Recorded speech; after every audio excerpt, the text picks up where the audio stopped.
country's reproduction rate is now at 1.41, according to the OCTA research team. OCTA names 3 LGUs that are now in critical level in terms of daily attack rate and ICU occupancy.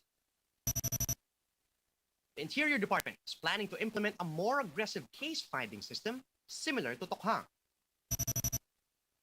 Manila Mayor Isko Moreno was elected president of the Aksyon Demokratiko party. And Jennifer Aniston and David Schwimmer set the record straight. Are they really just friends?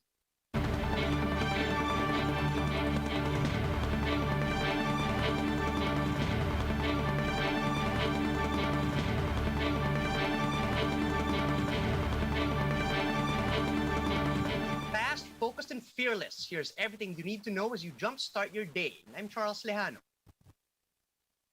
Starting today's newscast with the OCTA research team, reporting that the country's reproduction number is now at 1.41, while the R0 in Metro Manila remains higher at 1.71. Based on the 7-day average from August 5 to 11, OCTA also flagged 3 LGUs that are at critical levels in terms of both average daily attack rate as well as ICU occupancy. These are Cebu City, Imus, and Tuguegarao. And because of this new data, OCTA's Guido David tweeted that the COVID-19 situation in the country is, quote, likely to get worse before it gets better. In other news, Malacanang is holding off on making any comments regarding the latest controversy about the health department. Camille Samonte tells us why. Nurses like Chi have been at the forefront in battling the COVID-19 pandemic. Like many other health workers, he contracted the virus but has yet to receive cash assistance as provided for under Bayanihan 2. He's supposed to receive 150,000 pesos. 1 year na pong mahigit na natamaan po ko ng COVID. Hanggang ngayon po, hindi pa rin po natin nakukuha yung mga pinangakong benepisyo. This didn't sit well with Ignacio, especially after finding out about the Commission on Audit's report on the deficiencies in the DOH spending of COVID-19 funds. Nakakapagngalit kasi kami po na mga health workers na siyang direktang lumalaban sa pandemyang ito, hindi nakatanggap na yon.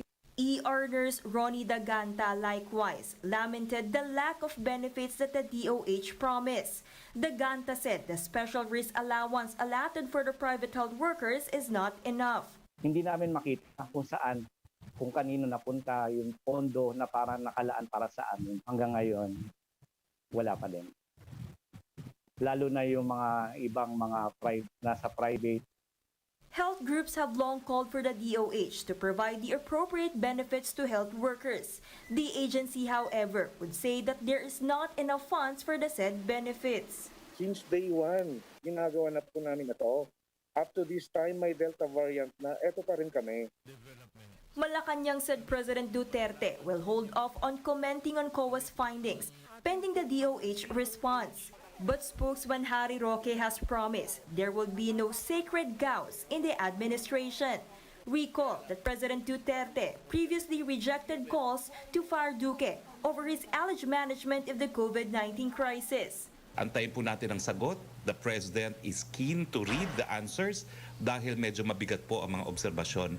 Justice Secretary Menardo Guevara meanwhile said the DOH has the opportunity to refute COA's findings. But if they fail to do so, the Task Force Against Corruption may step in for an anti-graft probe. For News 5, Camille Samonte, we are One News. The DILG is looking to implement a more aggressive active case-finding system by taking a page out of the Tokhang playbook.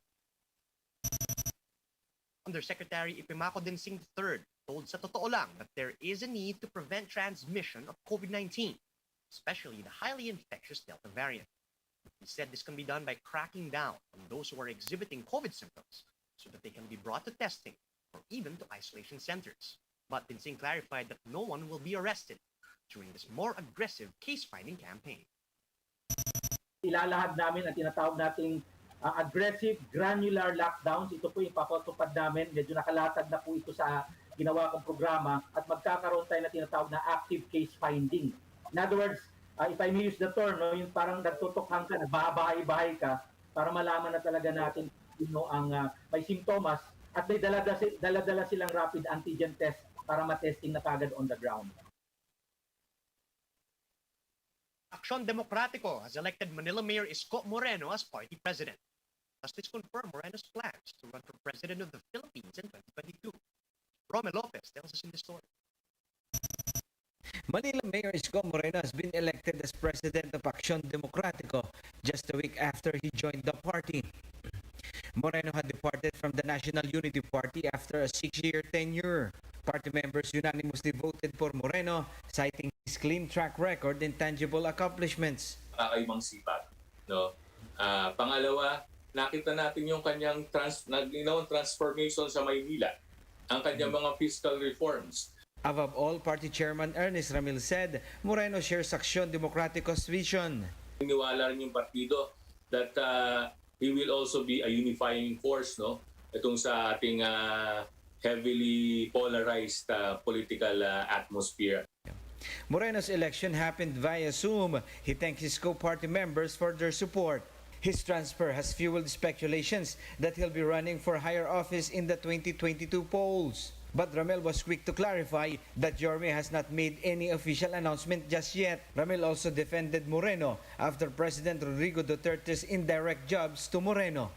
Yung isa sa mga naglalabas ng mga ganyang propaganda o yung mga grupo na naglalabas ng ganyang propaganda, hindi rin nila pulaan yung kasama rin nila na mahilig maglabas din ng fake news at kung ano-anong propaganda.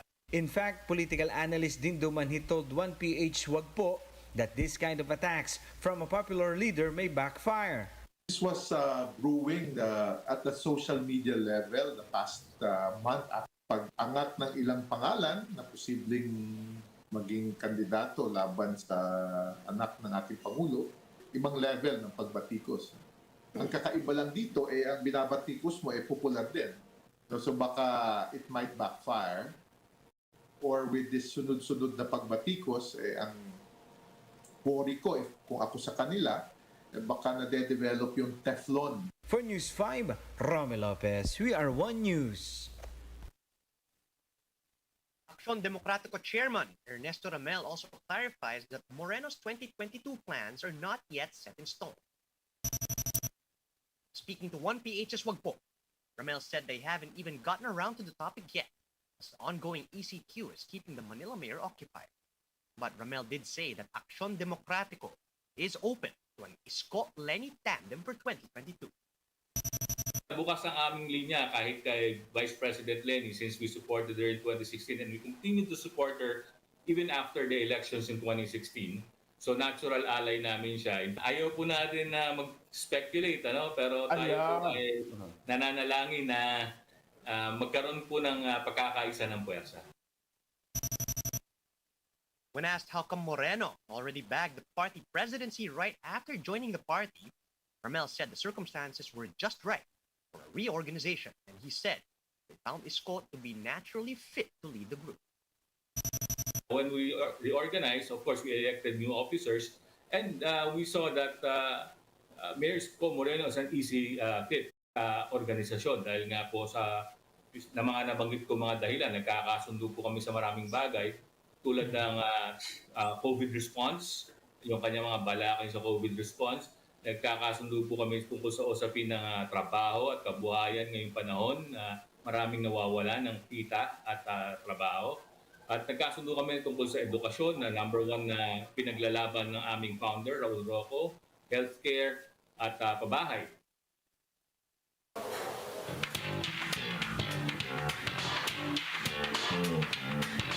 Ross and Rachel's on-screen romance in the popular series Friends was more than it seemed. This was confirmed by actors David Schwimmer and Jennifer Aniston. But did their recent reunion actually reignite the spark of their past? Here's the story. It's a rumor that got Ross and Rachel fans in a frenzy. Could real-life Friends co-stars David Schwimmer and Jennifer Aniston be actually more than just friends? Well, it turns out the heartbreaking answer is no. A spokesperson for both actors dismissed the rumors, saying the report initially posted by a tabloid was inaccurate. The buzz started when a source of Closer magazine claimed that the former co-stars had been spending time together following the Friends reunion back in May. During the reunion, the co-stars revealed that they had a mutual crush on each other over the show's run. But instead of acting on their feelings, the two said they just channeled it into their characters. Ross and Rachel may have ended up together in Friends, but alas, David is not Jennifer's lobster. Here are the stories to watch out for later today. The Defense Department is verifying reports of the alleged presence of a Chinese research ship spotted near Panatag Shoal. Over 500,000 doses of AstraZeneca and 15,000 doses of Sputnik V vaccines are set to arrive today. And MMDA is set to make rounds this morning. Check out the third day of ayuda distribution in Metro Manila. And that's how the day is shaping up to be. Join us again later at 10 a.m. as we continue to monitor the day's biggest stories. You can also catch One News on Signal Play. Just register for a free account at www.signalplay.com so you can stream One News live anytime, anywhere. I'm Charles Lejano. Mask on, wash hands, and stay safe, Philippines. We are One News.